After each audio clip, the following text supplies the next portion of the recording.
This ESPN podcast is brought to you by Geico. 15 minutes could save you 15% or more on car insurance. Visit geico.com.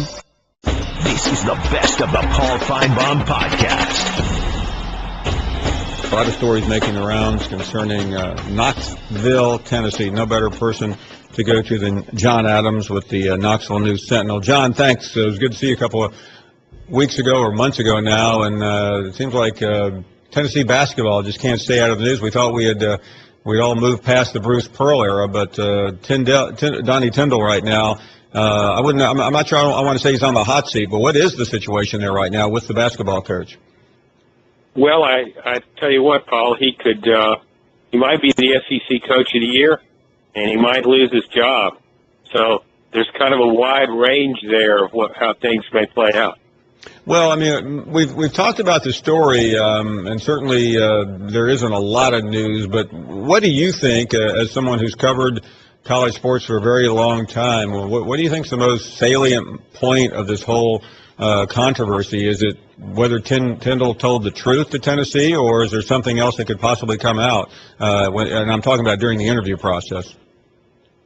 Well, I mean, that's part of it, Paul, but I still think with the success he's having right now, you can't ignore that. This was a team picked to finish 13th in the SEC, and it's not that far. I mean, it's right there after you get past Kentucky with a lot of other teams, the way it's playing. So I think that would factor into it. I just think it comes down to what happened at Southern Miss. I really do. I think how connected he is to what went on there and what violations occurred, that will ultimately determine it.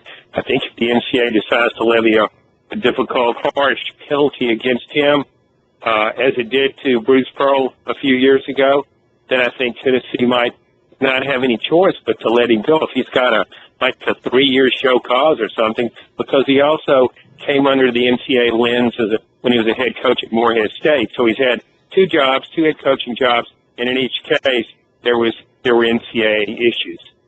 John, when this search went on, and everyone was somewhat surprised when he ended up getting the job, because Tennessee went to the Sweet 16, and it looked like they were going to retain the coach, and then he left. And what was the NCAA an issue in the conversation when he was hired? Take us back to that. Dave Hart, the athletic director, handled this, Paul. There was no search committee. He did it himself. He said that Donnie Tyndall was thoroughly vetted, which makes you wonder about his vetting process. He already had this with Morehead State. That, to me, would have raised a red flag.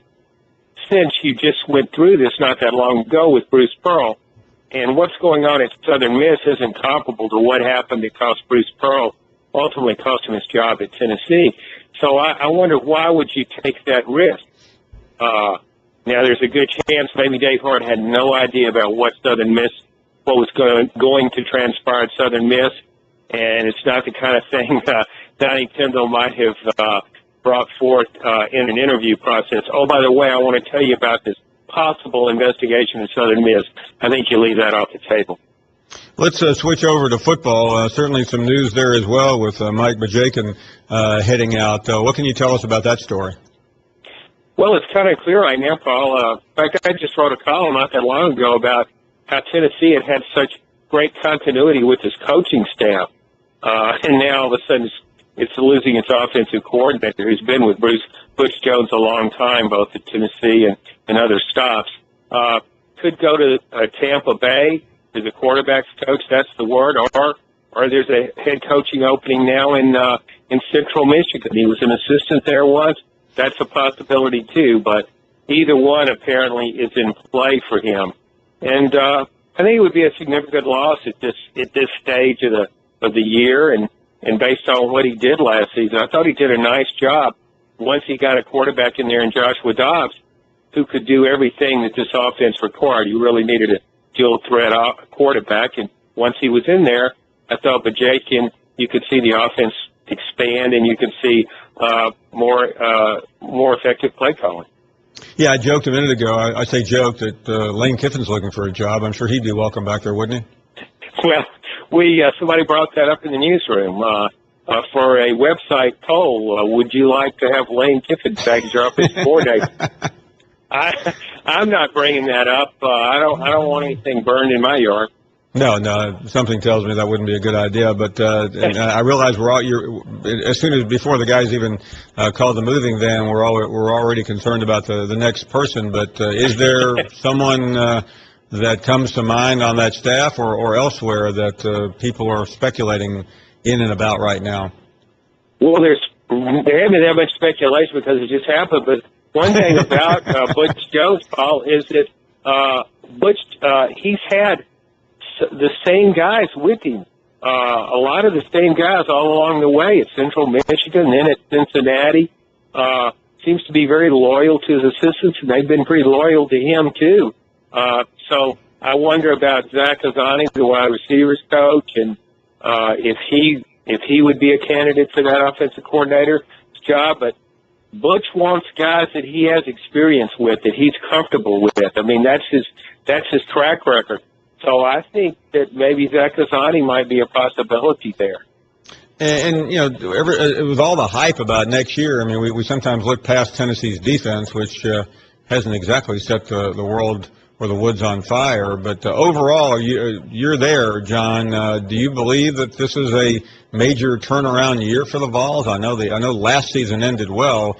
I ask you that knowing that Alabama, of course, is on the schedule. Oklahoma's a home game early, and then the usual suspects. Yeah, I don't know how scared anybody is of Oklahoma right now. No, that's true. But I think when you look at it, Paul, this team brings back 19 starters. It's got somebody in Joshua Dobbs who can run the ball at quarterback, and I think that's so important to have now. And I think the defense is going to be really good next season. I think the recruiting, they've got commitments from 3 5-star defensive linemen. And if those, and one's already on board, you bring in 2 more. I think they'll have more depth on defense. I think Derek Barnett will be one of the best defensive players in the SEC. You could say he already is based on what he did as a freshman. But I think this team is ready to make a big jump. I would favor it to win the East. It plays Georgia at Neyland Stadium. It almost beat Georgia in Athens this past season. Georgia has to break in a new quarterback. Tennessee doesn't. I really think just the way the East is, I think the East will be weaker in 15 than it was in 14. And I think Tennessee is in the best position to take advantage of that. Well done. John, always a pleasure to catch up. Many thanks. We hope to talk soon. Okay, thanks, Paul. This is the best of the Paul Finebaum podcast. We're back on the program, and Rob is next down in Florida. Hello, Rob. Good afternoon. Hey, what's going on? I had to call back because I heard you talking to that dude from Orlando. So, Paul, you hung up on me again. I know you were going to do that. So I know what to do this time. Just talk through and say everything I need to say. So, Florida versus Tennessee. You already know how we've been doing, y'all, the last 9 years. You said it yourself. So this is what I'm saying, though. Your rivals are a big deal. If you can't beat your rivals, what are you going to do, right? So what I'm saying about Mark Richt and the Bulldogs as well, look at what Georgia has done against Florida. I mean, now there has been a couple of years when the whole team paraded on the field and they did what they did, but he cannot beat Florida. So how are they ever going to really, truly emerge as a powerhouse? So my thing is, that one guy said, the guy Kirk Franklin over in Penn State, or whatever his name is in Penn State, he's great. Imagine if he was with Georgia. Not saying they win a national championship, but you don't know. So for them to give him an extension, I understand what you're saying, but that politics sometimes can backfire. Auburn, you saying Muschamp and this and Muschamp that, but this is what I'm saying about Muschamp. You know, anybody off that Nick Saban tree, in my opinion, on the defense, look at D'Antoni over there in Michigan State. Okay, you said Muschamp is the best defensive coordinator in the SEC right now. I think differently because you don't know what Jeff Collins is going to do at Florida, which you keep on understating, obviously, because we have to keep going back and forth with these Florida conversations. Florida is just like Alabama. And let me tell you something. This Alabama thing, yeah, they're going to continue to do what they do. But I guarantee you, anytime you lose that many and somebody puts together what they're doing in Florida, watch and see we ride. I'm saying it first right now on the Finebaum show, my favorite show. I got to figure out this so I get my picture on here and all that and how to call in and not keep getting hung up on. But, but what I'm saying is now, I guarantee you Florida is either going to contend for that seat to the end or we're going to get to Atlanta. Watch and see it. The Bulldogs going to do what they always do and choke. And Auburn, I'm telling you, they're going to be under the heel of Alabama, and that's what's going to happen. You done, Rob? Yeah, I'm done. Thank you for the call. Appreciate it. I forgot what it was like to talk to cocky Florida fans. They beat East Carolina in a bowl game in Birmingham, and man, they're just full of it again. I mean, full of enthusiasm again. Who's the Florida quarterback? That would be Tim Tebow, I think. Oh. Last time they mattered. Lance is in Tennessee. How are you, Lance? I'm doing great. Hey, I'm a huge Gator fan. Them Gator fans out there are way off track, Paul. I got to tell you, Gator fans hanging their hat on beating Tennessee and Georgia make me sick. If you don't win a championship in Florida, just ask Will Muschamp what happens. But let me tell you about Tennessee. I live in Tennessee, and I get tired of their fans. I tell you what, Paul. Hey, look, Butch Jones, even if he gets to the top recruiting classes, who's to say he's going to know how to coach them? He ain't never been in a big game. I mean, hell, when you don't get in a big game and it's close, don't they lose? Georgia, Florida, just name a few, South Carolina. Talk to me, Paul. Well, they beat South Carolina. I would say if I had to look back at Butch Jones's last 2 years, the game that I'm still mystified by on the negative side is the game against Florida this year in Neyland Stadium. Yeah, they had no business losing that game. That was outrageous. You know what I think happened in the Florida game? Instead of just beating Florida, they were trying to beat them out. Because you remember in the first play of the second half, Florida threw an interception. And then the first play Tennessee ran was a pass.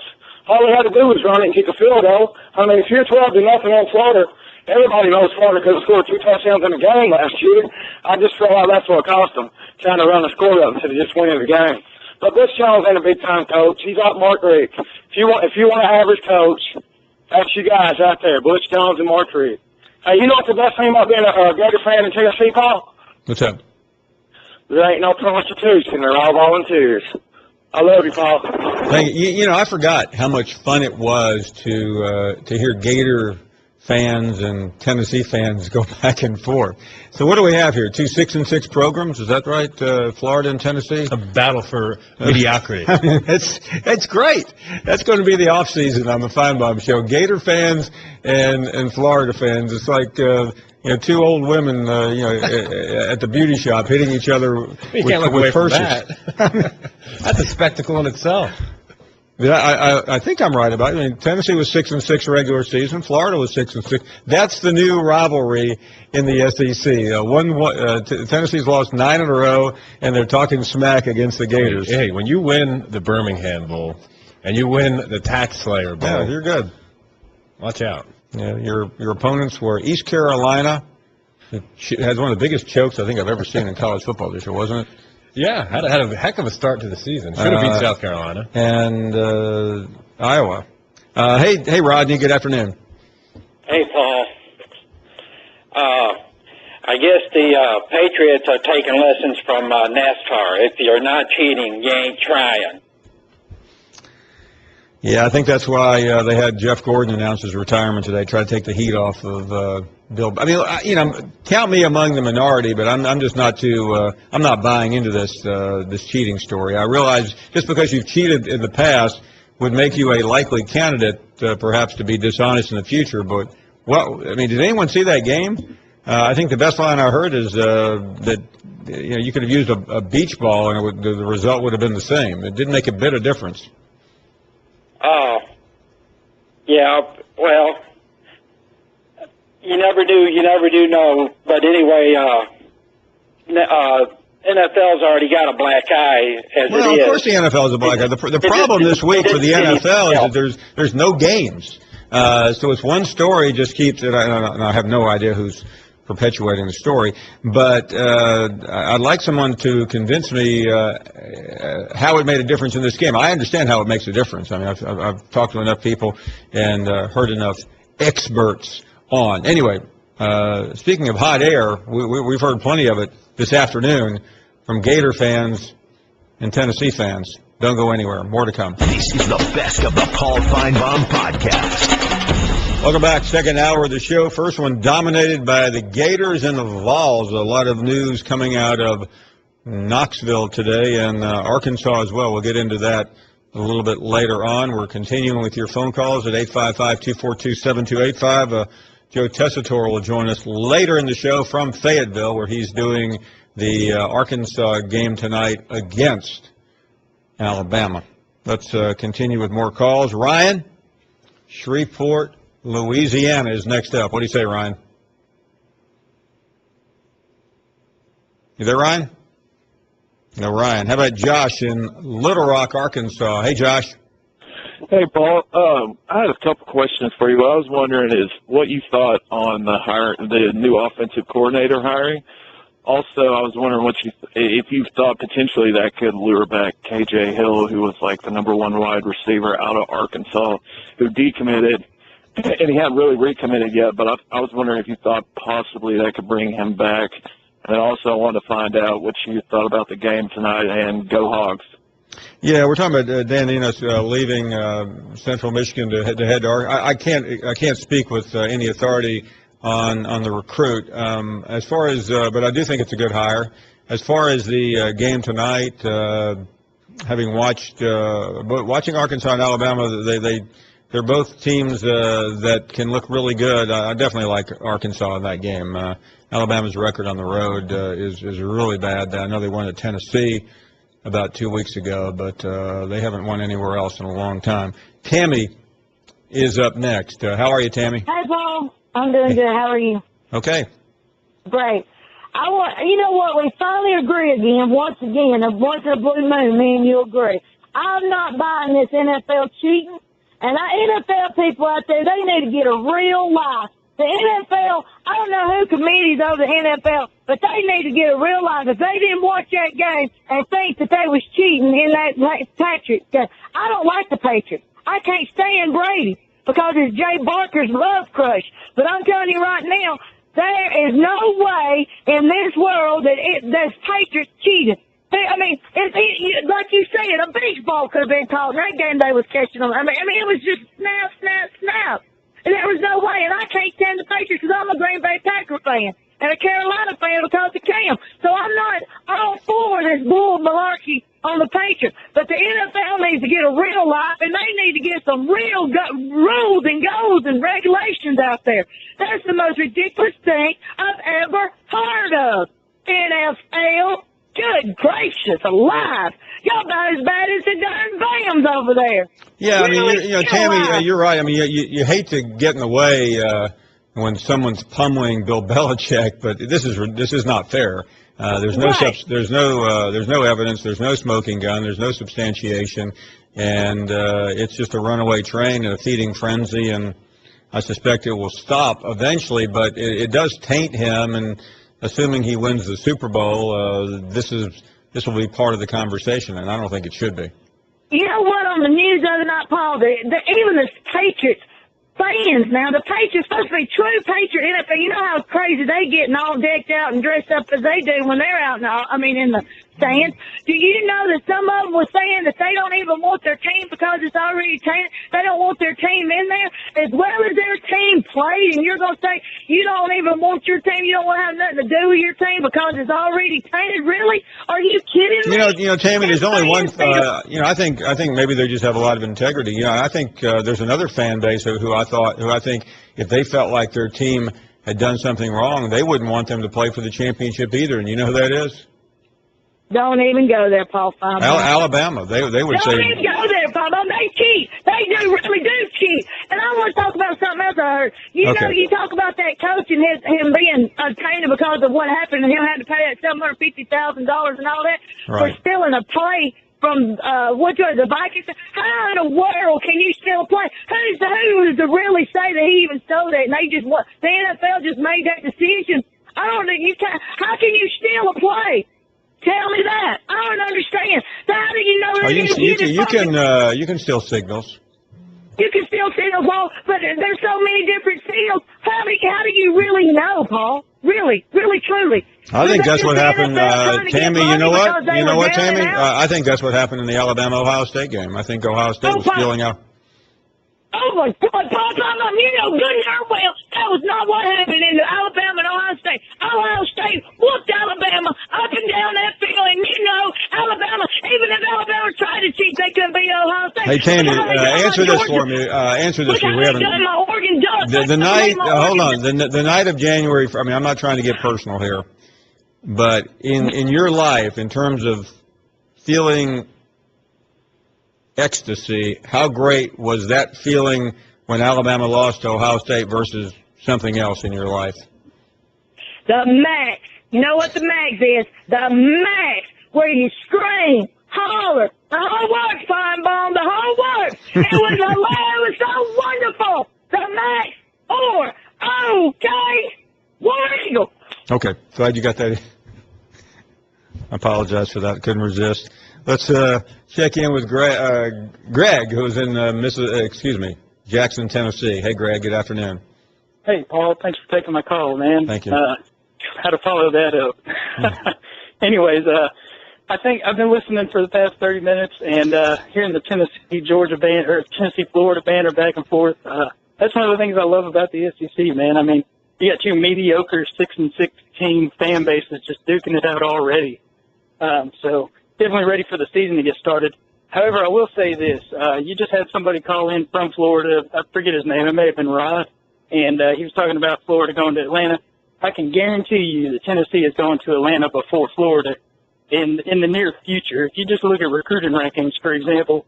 And, I mean, I remember before Jim McElwain was hired, the day before, my buddy's a big Florida State fan, and he was looking at the Florida recruiting rankings for that state, all the schools in the state. And I remember seeing Florida number 5. Not only were they behind Florida State and Miami, but they're behind UCF and USF. I mean, come on. It's going to be a little while before they get the wheels turning.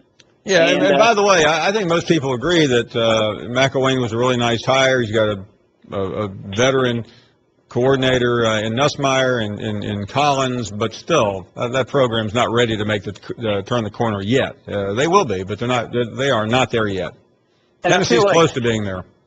I agree, and I feel like people are so quick to compare resumes, and I think if you compare Butch's resume to McElwain's, it's definitely a tad better. I mean, the guy that's won. Well, I think you always have to look at it, Greg. I mean, Tennessee and Florida are comparable schools in terms of tradition. Florida has a better resume in recent years. I mean, that goes without saying, with 3 national championships since the early 90s, and Tennessee has one, but they could have had a couple of other. But, I mean, if given the choice, would you hire Butch Jones today or Jim McElwain? I think most people outside of Gainesville would probably hire Butch Jones over McElwain. All right, and that leads me to my second question, and then I'm going to let you go here. I heard the news today, I guess Mike Bajakian is leaving Tennessee. Obviously, the Florida game and the Vanderbilt game, he took some big heat for his play calling. So I'm curious what you think and what you think the Vols are going to do to fill his shoes. Yeah, it's a good question. I don't know. I mean, there's some speculation that we had John Adams on earlier, that they'll move someone up from within. I'm not sure about that, and I don't think anyone knows when you consider we're 13 days away from National Signing Day. I was a little surprised, but like Kiffin, I don't know what Kiffin is thinking. He may have decided after a year of being a coordinator in the SEC, it's time to go to the NFL, where his road to being or becoming a head coach might be easier. I'm not sure what Mike's thinking was, but he obviously likes what he's hearing from Lovie Smith. He has a chance to work with the number 1 player, and there is some appeal. We'll take a short break. This is the best of the Paul Finebaum podcast. Back on the program, more phone calls, 855-242-7285. As we reported earlier, Mike Bajakian, is leaving Tennessee. He's presumably heading to Tampa Bay. I was talking to John Adams earlier in the show, and I said, what about Lane Kiffin as offensive coordinator at Tennessee? That would be a very popular move. Tongue-in-cheek, of course, but we haven't heard much on the Lane Kiffin to San Francisco story since Sunday. Nick Saban addressed that topic in Fairhope 2 days ago, and we still don't know what he said. Gary is up next in Tennessee. How are you, Gary? I'm fine. How are you, Paul? Okay, thank you. Just a few things I want to say, and then I'll let you talk. First, these Georgia fans. We went through that at Tennessee a few years back. You remember getting rid of a pretty good coach and wound up with a Kiffin and a Dooley, and wish we had a Fulmer back. So they might want to keep their just coach. Just 1 second. And somebody was talking, was smack talking about Tennessee and Alabama about 2 hours ago, and now, I said I didn't think Tennessee had a great shot in Tuscaloosa next year, and he started going on, and I said if you have to go back to 2009 when Lane Kiffin was the Tennessee coach, where Tennessee was in a position to even compete, and I'm sure you remember, Tennessee came within a blocked field goal of winning that game in Bryant-Denny Stadium. Oh, yes, sir. Yes, sir. I definitely do remember. But he also left us hanging after 1 year. Well, he did. But, my job isn't to defend Lane Kiffin. But would I have taken the Southern Cal job over Tennessee, considering I'd spent a lot of time out west and had worked at Southern Cal? Yeah, I think I would have taken that job. Well, true, but be careful what you wish for sometimes. Replacing the offensive coordinator. Replacing the offensive coordinator at Tennessee, I've heard no names. I thought about maybe T. Martin, or if Peyton decides to retire, wouldn't be a bad choice.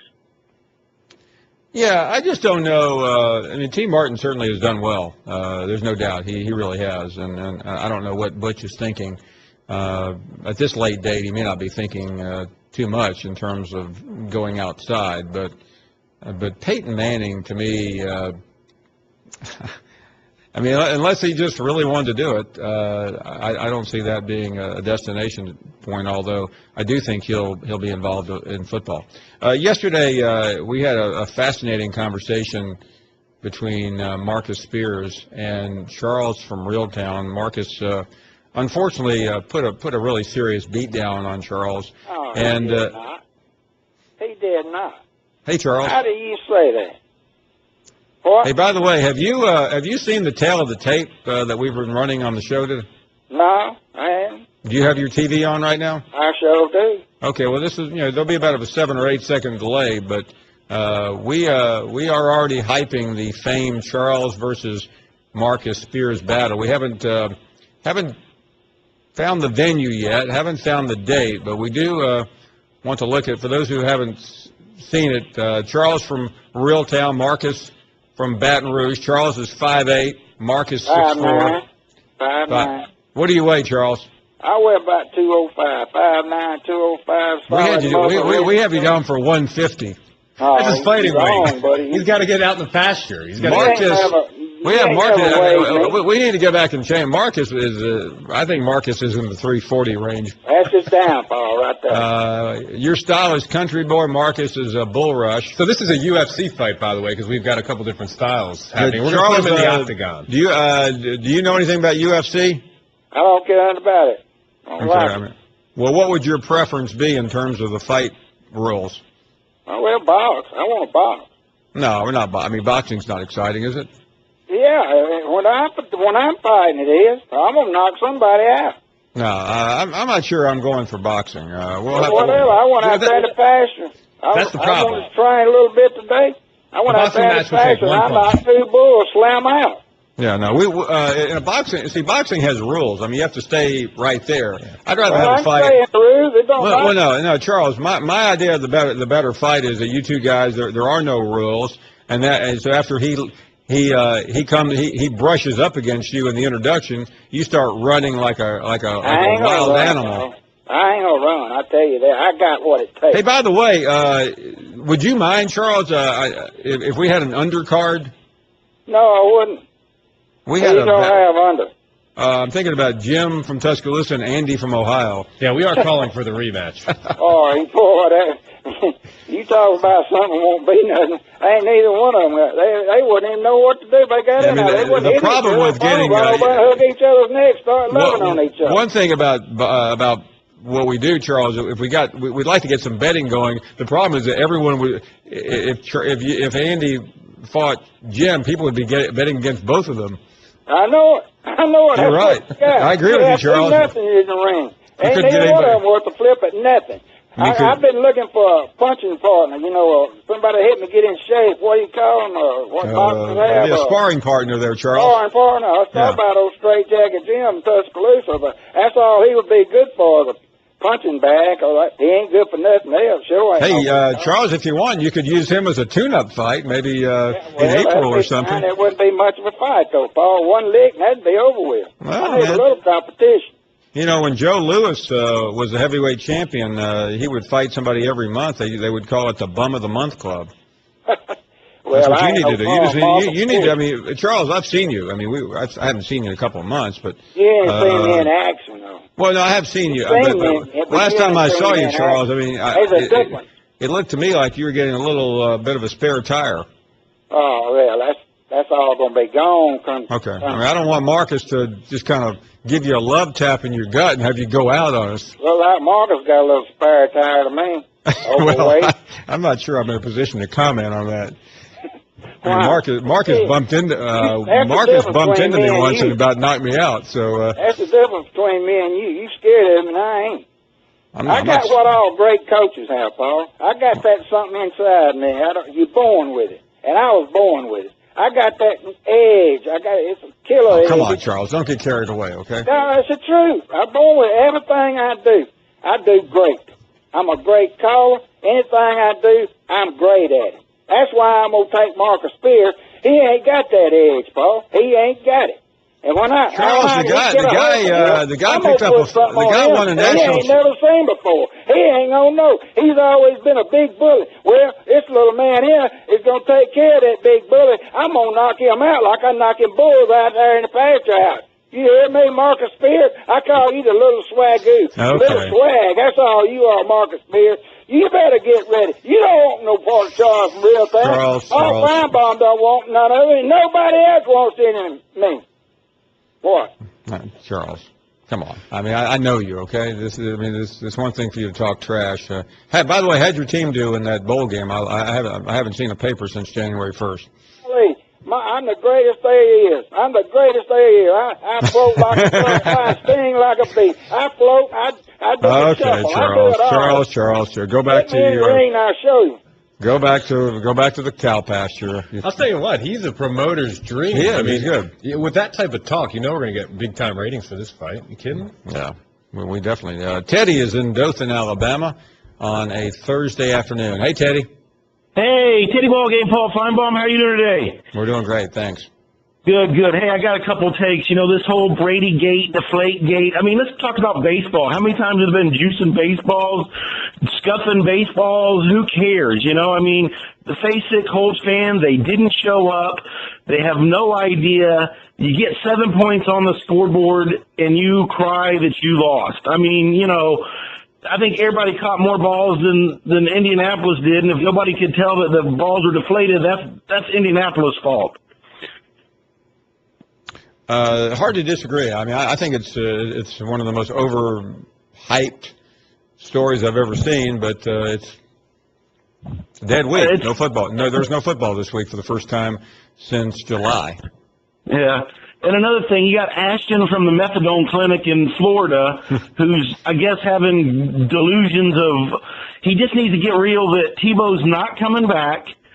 Florida fan and Tennessee fan needs to know that, Peyton Manning's not coming back, and and Vanderbilt needs to know that Luke Bryan's coming to concert at Vanderbilt Stadium. That'll be the first time they sell that stadium out ever. So, War Eagle, Bama, maybe they'll get it together again. But, hey, thanks for everything, and we'll keep watching. You got it. Jerry is in Knoxville, Tennessee. Jerry, thank you for the phone call. Hey, how you doing, Paul? Thank you for taking it. You bet. I just want to say a couple of things. I hadn't heard about Bajakian until a few minutes ago when I was on hold on the show. But I wanted to talk about Mark Richt and Georgia fans screaming that all he can do is win 10 games.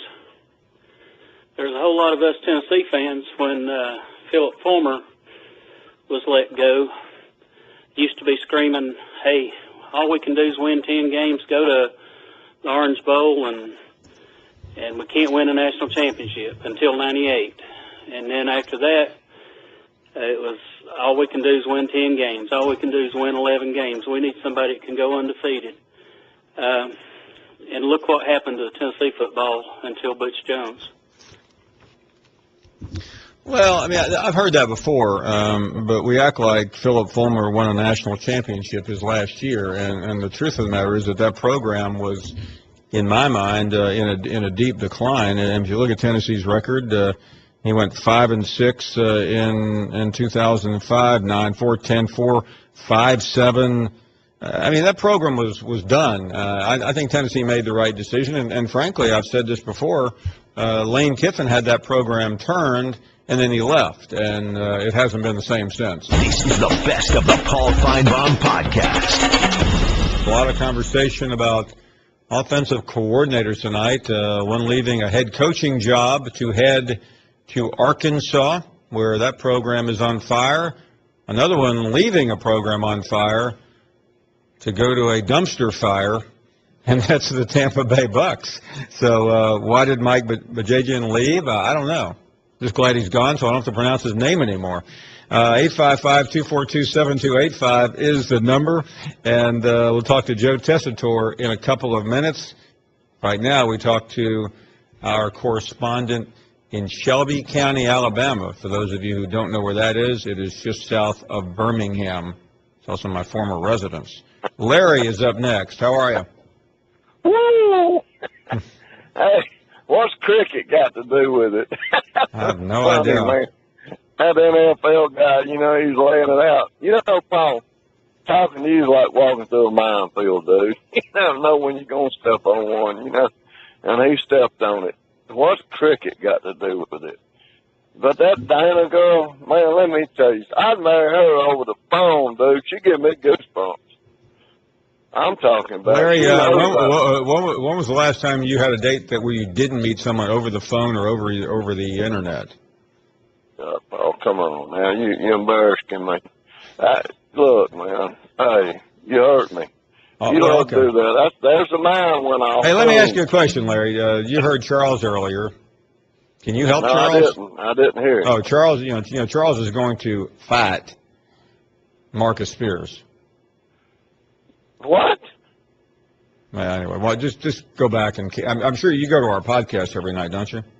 Yeah, I record at home, man. I always go back.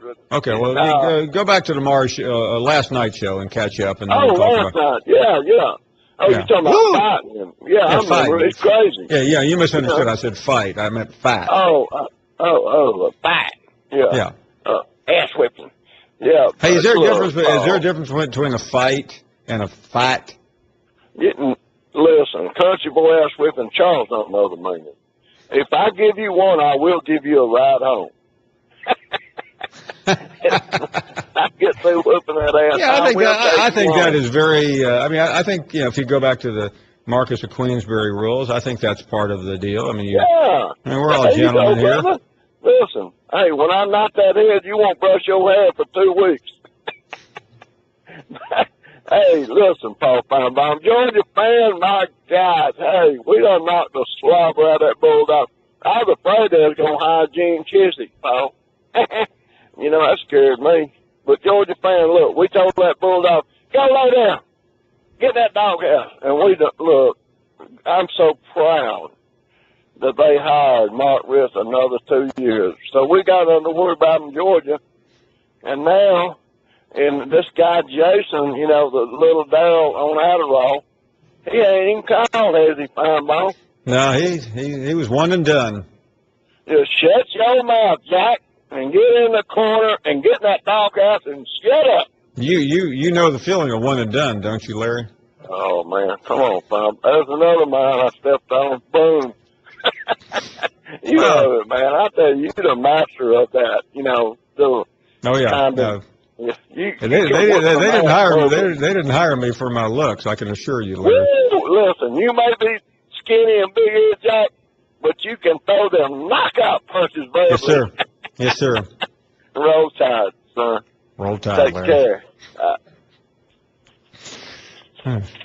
TK is up next. What do you say, TK? Hey, Paul. I'm sorry I haven't been able to call very much. And right, I'm trying to navigate traffic. They're working on 69 right here in Tuscaloosa. I'm sorry. Okay. I'm driving back and forth. I'm now TK from Tuscaloosa, I guess. Well, good for you. I moved. Yeah, I had to make a move.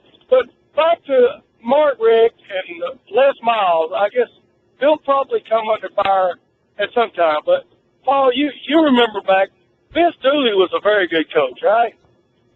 Vince Dooley was a great coach. Yeah, he's great. How many national championships did he win? Uno. Well, what I'm saying is, because of one person, a lot of coaches in the SEC suffered back in the day because of Coach. Yeah, I mean, sometimes, but the difference back then, I mean, by the way, I mean, Dooley had a legitimate shot at 3. He won 1. He was also he was in a different era, too, where you could steal a national championship and no one was watching. But, I mean, yeah, but, you know, national championships are, they're a gamble. I mean, it's not like Mark Richt's never come close to one. He's come close to 2 or 3. But just games alone, Paul, because of, I guess you have to say it, Nick Saban is in the league.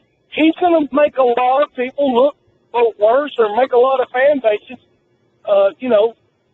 second guess a coach.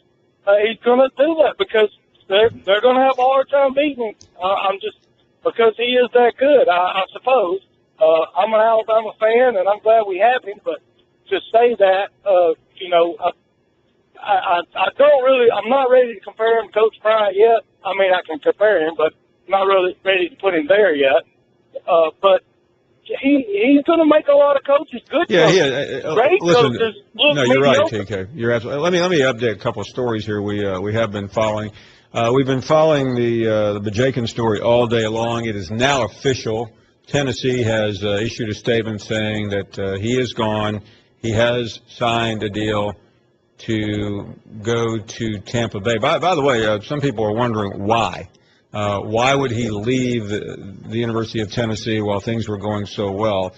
He has spent 8 years with Butch Jones, but he also has a past with Lovie Smith. He spent 3 years with Lovie Smith with the Bears. So that story is now done. Of course, Butch also was at Central Michigan. Speaking of Central Michigan, they're in the news as well. The coach at Central Michigan, Dan Enos, has left to go to Arkansas to become the offensive coordinator. That's a move that has surprised some people until you start thinking about how successful Arkansas is at the moment in terms of projection. I mean, that's a very hot job right now, and he certainly will make more money. He's going to be making $550,000 a year. He was making $360,000. And what if he is successful? And I think he will be. $550,000 is a lot of money to you and me, but in the parlance of offensive coordinators, there is upward mobility. So those are the two big stories of the night, other than Georgia fans divided on whether Mark Richt should stick around or not. Jerome is next up in Birmingham. Hey, Jerome. What's going on, Mr. Finebaum? I'm doing well. Hey, listen, Georgia fans might well go get Herschel Walker. That's the closest they're going to ever get back to a national championship. They might well stop all that crime, man. But they'll never see have you seen Mr. Chubb play football? He's pretty good. Man, I don't care nothing about Mr. Chubb. They still ain't made it to the national championship yet, is it? They can have Mr. Chubb and Chubb Rock. It ain't going to help them none. No, I think who's your team? You're Alabama, aren't you? Hey, listen, Paul, you already know I'm Alabama. And listen, I don't want to hear that. We got a 24-hour rule. We on to next year. You hear me? You're not talking about the Ohio State game anymore, even though it was 3 weeks ago. Listen, man. Hey, answer me one question, Jerome. Has this been the longest 3 weeks of your life? Listen to me, Paul. I just got off the floor, Paul. Let me tell you, I had to take my 11-month-old baby bottle, Paul. I needed it pacified and baby bottle when that clock said 0. You hear me? I couldn't take it, Finebaum. You hear me? You know that guy you interviewed at the SEC championship game, the one that does the Dr. Pepper commercial? Oh, yeah, Larry. What's his name? Listen, Larry, Nick need to take Larry's place because the last 3 or 4 years, all Nick been doing is hiding behind a trophy, taking a picture of a trophy, everything but bringing it back to T-Town. You know, Miss Terry need to doggone change the locks on the front door and just tell Nick to spend the night at the complex until he get it right. Roll Tide and have a good day. Man, Jerome, who's never said an unkind thing about Alabama football, unloading on Nick Saban. I didn't know that was possible. Jason is in Florida, and you are next up. Good evening. Jason, you there? Yes, sir, Paul. You're about as slow to the phone as Florida's offense was last year. Yeah, no kidding. First and foremost, I'd like to thank you and Big Ten John for covering this season's analysis. Coming into the season, I was a little hesitant. I thought it might be an Alabama homer, but pleasantly surprised, so I thank both of y'all for that. Thank you. Hey, by the way, Jason, we were Alabama homers as long as they won. Well, I understand that. I was a Florida homer as long as they won. Yeah. But I just wanted to kind of counterbalance some of Florida's calls today. I mean, we're optimistic. We've got Coach Mack coming in, but you guys are absolutely right. We have no room to be chest-thumping about the Birmingham Bowl, none of that. I mean, people have forgotten. Florida football, we're in the business of winning SEC titles, being in the title talk. I mean, but we're coming back. Coach Mack is, if UT is building brick by brick, we're doing it cinder block by cinder block. And that's really all I got to say. Thanks, Paul. This is the best of the Paul Finebaum podcast. And we welcome you back to the program and talking a lot about the hype of the league. And Harrington is up next. His cousin called in the other day and took a major beat down. We'll see how Harrington does. Beat down, Paul. That ain't in my vocabulary. I don't take beat downs. You know, all I do is give them out to the scumbags like Jim from Tuscaloosa. Hey. I'm here. Did Jerome ask if you were an Alabama homer? That's what he asked.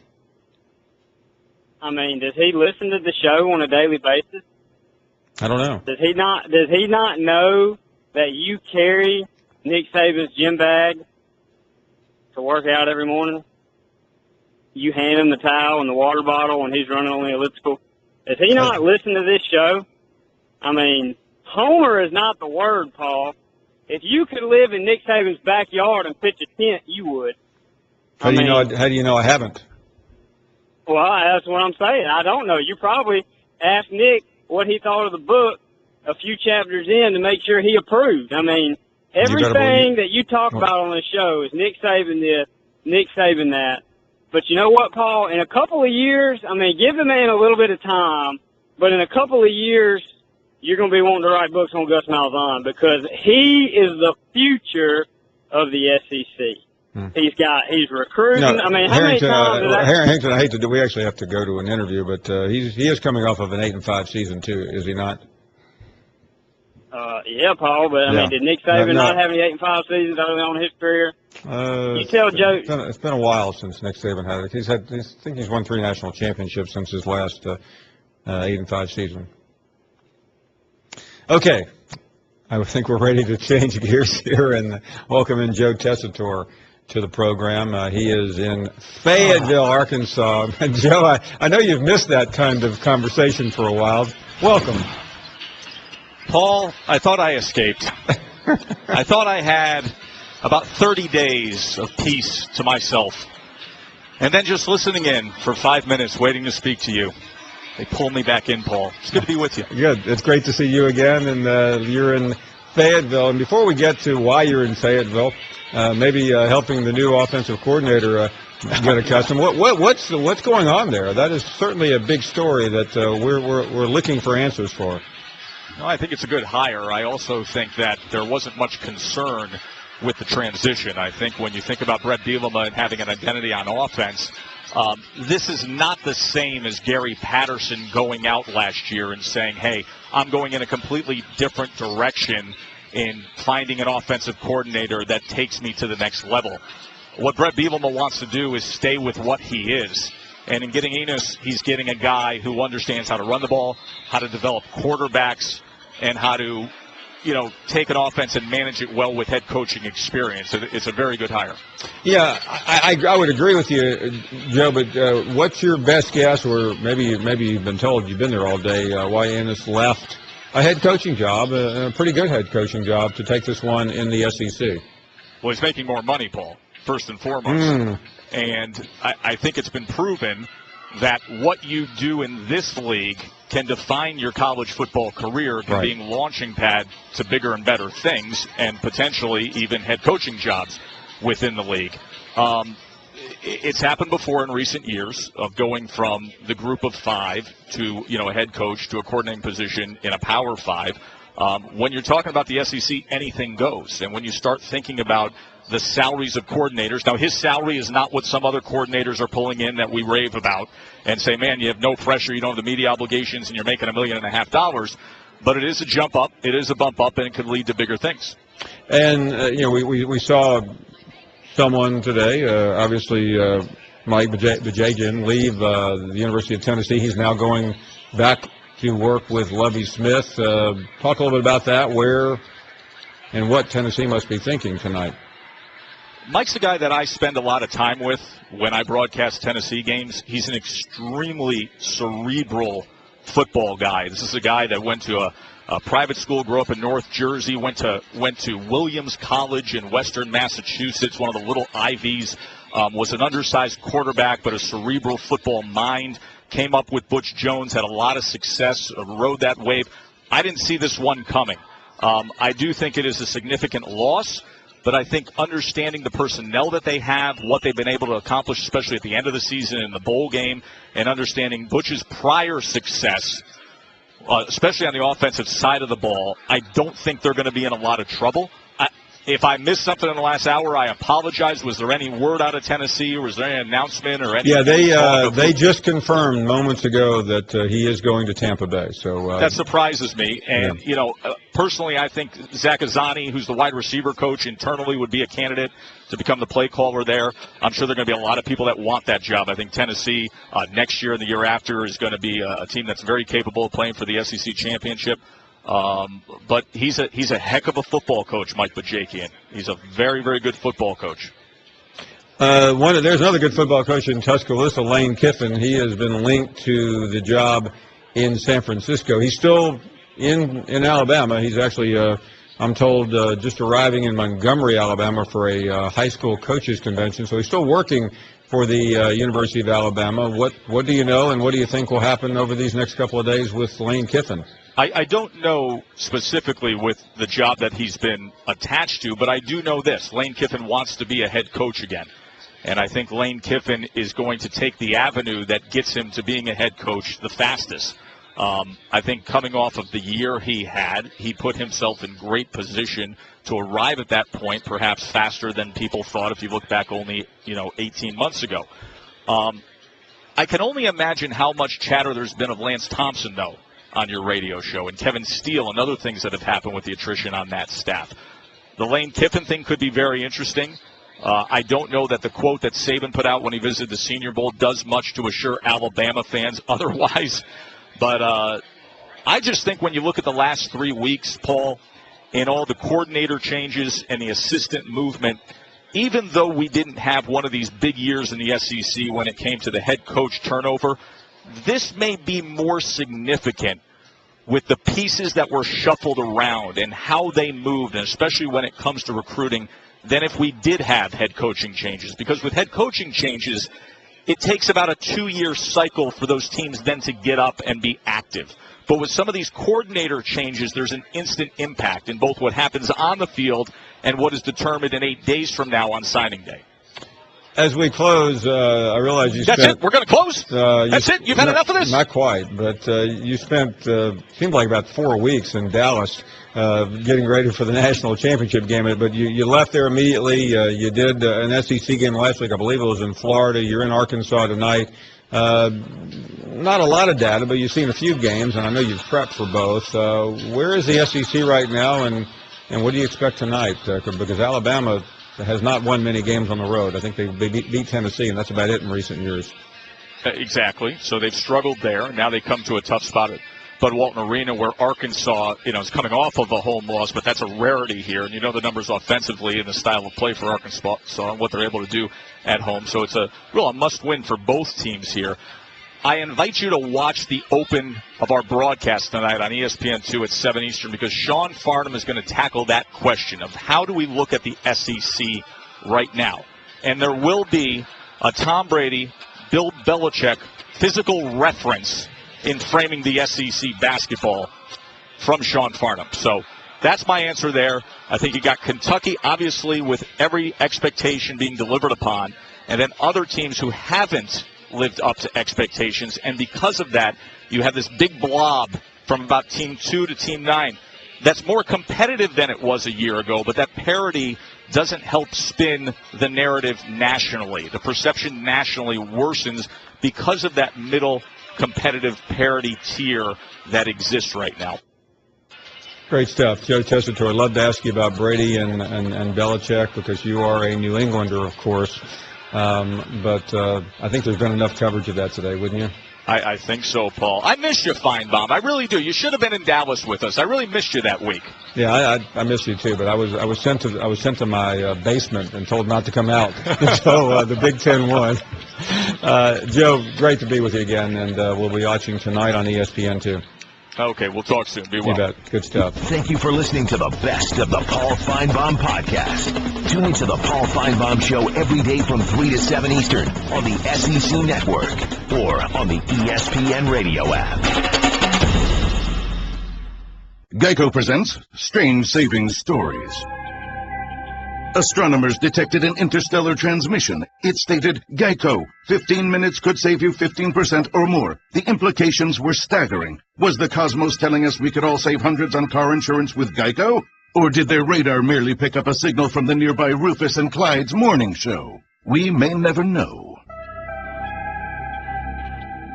Geico, 15 minutes could save you 15% or more on car insurance.